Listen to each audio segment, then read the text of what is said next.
বন্ধুরা এই দেখুন একটা কলা। এটা কলা, দেশি কলা। এটা অনেক দিন হয়েছে বাইরে হয়েছে, কিন্তু বুঝতে পারতেছি না ও কেন বড় হইতেছে না। ও কারণটা কি? সে যে অবস্থায় আছে দেখতেছি আস্তে আস্তে বড় হইতেছে। দেশি বাংলা কলা।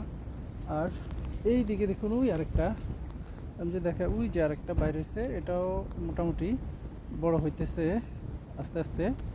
এখানে কলা গাছগুলি কিন্তু আমার বাবা লাগাইছে। অতএব কলা যদি হয় খেয়ে কিন্তু বাবার রুহের উপরে দোয়া করতে হবে, আল্লাহ যেন তাকে বেহেশত নসিব করে।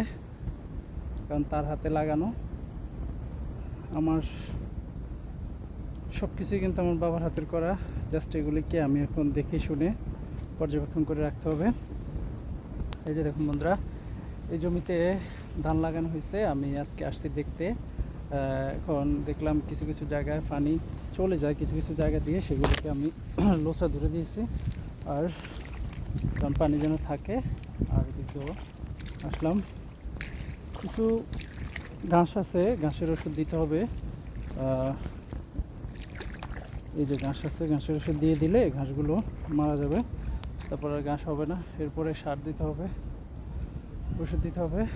বন্ধুরা, কাজ করতেছি কৃষকের মতো, যদি না লাগে তাহলে কেমন হবে? কৃষক হইতে হবে আমাকে, এবং খাঁটি কৃষক। এই যে দেখুন, এই যে দেখুন একটা গাছ, এটা কিন্তু পড়ে গেছে। এটাকে আমি এখন সোজা করে দিতে হবে। কারণ লাগানোর পরে এগুলিকে আবার দেখতে হয়। হ্যাঁ, এগুলিকে দেখতে হয় এগুলি ঠিকঠাক আছে কিনা। এই যে এটা অলরেডি এটা হয়েছে, এটাকে লাগাই দিতেছি সুন্দর করে। এই যে প্রত্যেকটা এখন এগুলি আসলে যারা লাগায় তারা তো এমনিতে লাগায় চলে যায়, তখন মাটি থাকে নরম। এরপরে আস্তে আস্তে আইসা প্রত্যেক দিন এসে এগুলিকে শক্ত করে দাঁড়া করে দিতে হয়, শুয়ে যায়। তো আমি এখন খেতে বেশি থাকবো না, কারণ ক্ষেত লাগানোর পরে বেশিক্ষণ থাকলে পাড়া দিলে, আপনি যত পাড়া দিবেন এই ক্ষেতে তত আরও বেশি এগুলি ক্ষতি হবে। ওদের না দেওয়াটাই বেটার। এই যে দেখুন একটা ঘাস, এই ঘাসটাকে আমি পা দিয়ে ঢুকে দিয়ে দিলাম, ঘাসটা চলে গেল।